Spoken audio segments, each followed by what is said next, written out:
It took me 50 years to get to the point where I realized, wow, nobody's going to change for me. They have to change for themselves.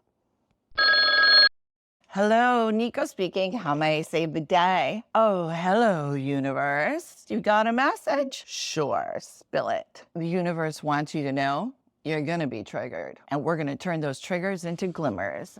That's what we're speaking about today. Thank you, universe. Gotta go. Possibilities. The universe wanted you to know. You feel it. They feel it. We're speaking about 5 things I wish I knew before I was 30 that really trigger me that I didn't know. These are things that cause limiting beliefs in life. And as we go into the first topic, I'm going to activate your RAS, your reticular activating system, to think pyramids, little pyramids, big gold pyramids, all kinds of pyramids. Whenever you see a pyramid, you're going to think possibilities. And now that we've said that aloud and we're speaking about it, you're going to see pyramids everywhere. Possibilities and always being able to see the big picture is one of the things they don't teach you as a kid. After college, there were 2 things that I was supposed to do: go to law school or just get a corporate job. Those were the possibilities that were being messaged to me. I had seen other possibilities for myself, but whenever I presented those possibilities, people told me that it was unrealistic and that it would never happen. I had a cable show back in the early 90s. I'm putting a secret link in the description of this video below if you want to see some clips from 30 years ago. Although I saw possibilities because so many other people around me were telling me that those possibilities weren't for me, I wound up going in a different direction. And I work in corporate America now, but we're changing it. The biggest thing about being able to see your possibilities is when you start focusing on how you feel on the inside, and if you don't feel great, if you don't feel inspired or motivated, it's very difficult to see the big picture of possibilities. At night before you go to sleep, start imagining the most insane, fun possibilities for yourself. Make them so big and so colorful that they make you smile, that maybe you even giggle at the possibilities. Because what are the possibilities for you? Got to be able to think past what people tell you you're capable of and focus on where your passion is. Possibilities without passion aren't possibilities. Those are programming. So people are trying to program you constantly, and it's up to you to ignore the programming, to overwrite the programming, and see the possibilities in your life. And when you start connecting with passion and those possibilities for yourself, that's when you're going to really start feeling changes within yourself. Possibilities and passion.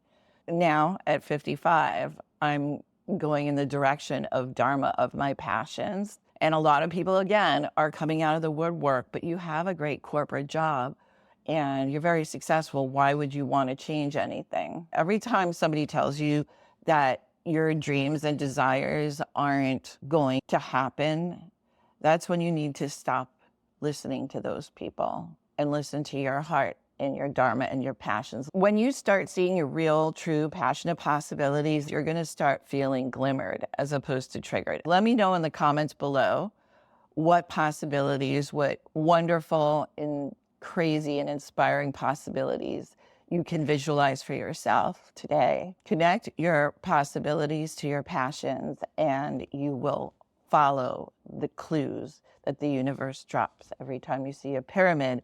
Think of that as an affirmation, whether you believe in the spiritual element or whether it's just your own brain telling you, go in this direction. Listen to what people say. Look at the signs when somebody drops back into your life or a new person drops into your life, and think about the possibilities. And if people are telling you that your dreams aren't going to come true and that you can't make possibilities into reality, maybe you need to change who you're spending your time with. The other thing that really triggered me most of my life is my own insecurity, and you may relate to this. One of the main things I wish I knew growing up is that everybody is insecure, and most people in a room aren't judging you. Most people, when they look at you, They are looking at you from a place of their own insecurities.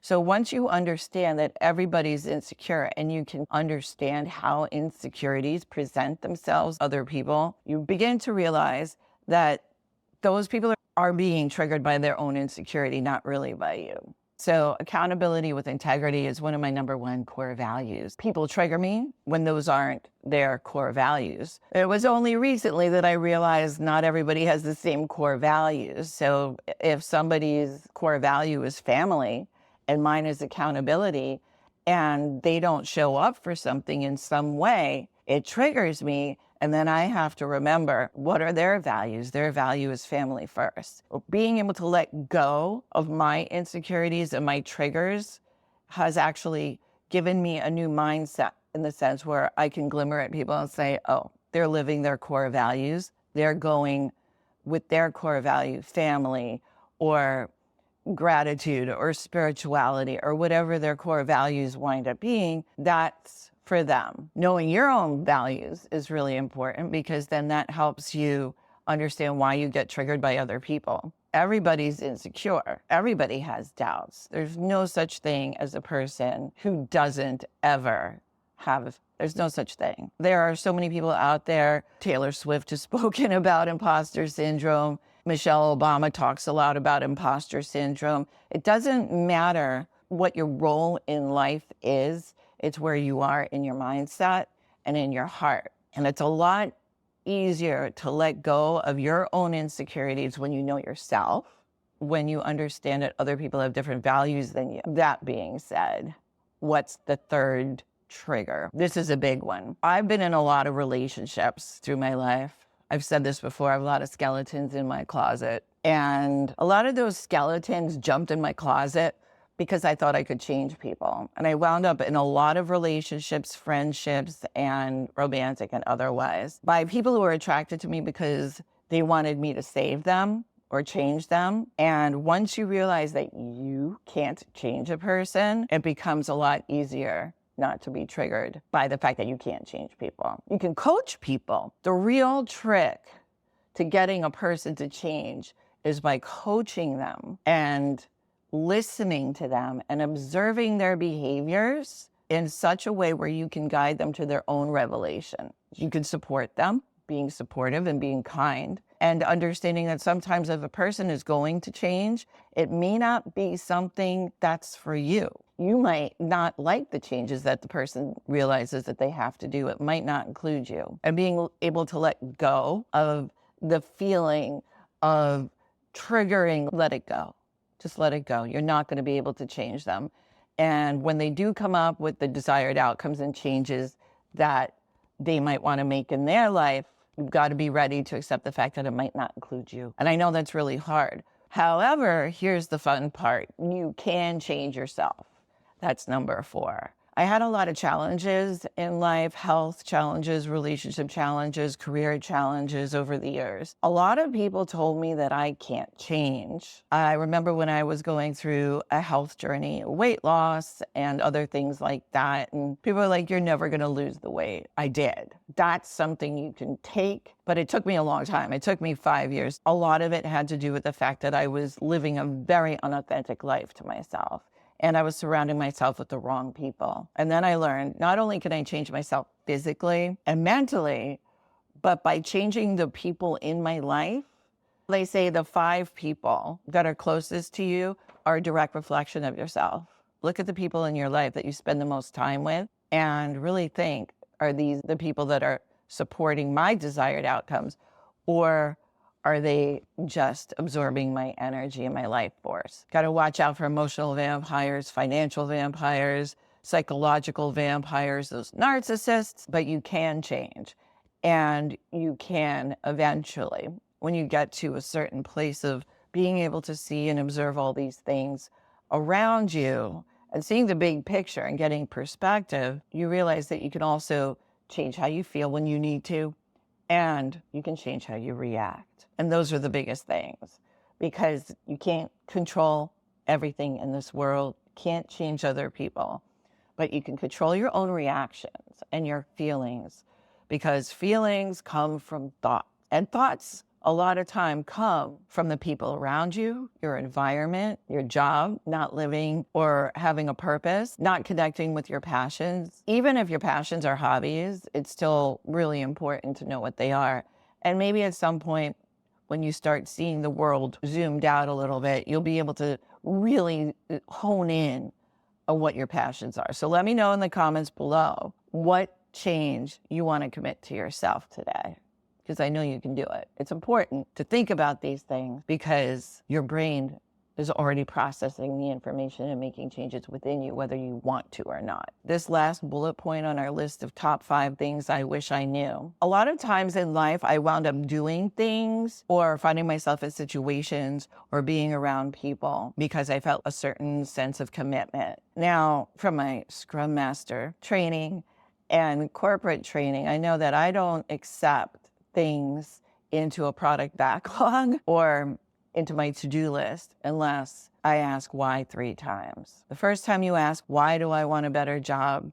To make more money. Why do I want to make more money? So I can have more security in life. Why do I want to have more security in life? So that I don't walk around feeling triggered all the time by feeling a sense of lack. And once you can really understand the why you're doing something, why am I putting myself in this situation? So I'm doing a sober curious journey. If somebody asks me out for dinner and they know me as a person who would have drinks with dinner, I might change that and say, how about lunch? Or how about we go for a walk? What else can we do other than go to a bar? Why would I go and put myself in a situation that isn't aligned with my desired outcomes? Programming, ask why 3 times before you commit to something or do something.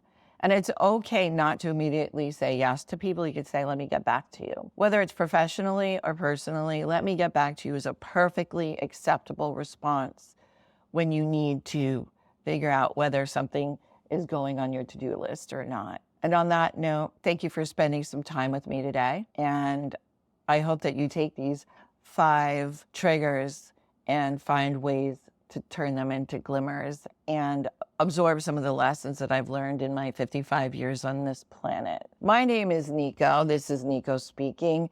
And we have conversations where we aspire to change lives. And I hope you make today a magical day, wherever you are in it, whatever you're feeling. If you need to change how you feel, turn on a good song, sit in silence, dance around your apartment, drink some water, go for a walk, start to see the possibilities, look for the pyramids. And let me know in the comments below. If you want to have more conversations with me, please subscribe. New videos come out every other Friday. This has been Nico speaking, over and out.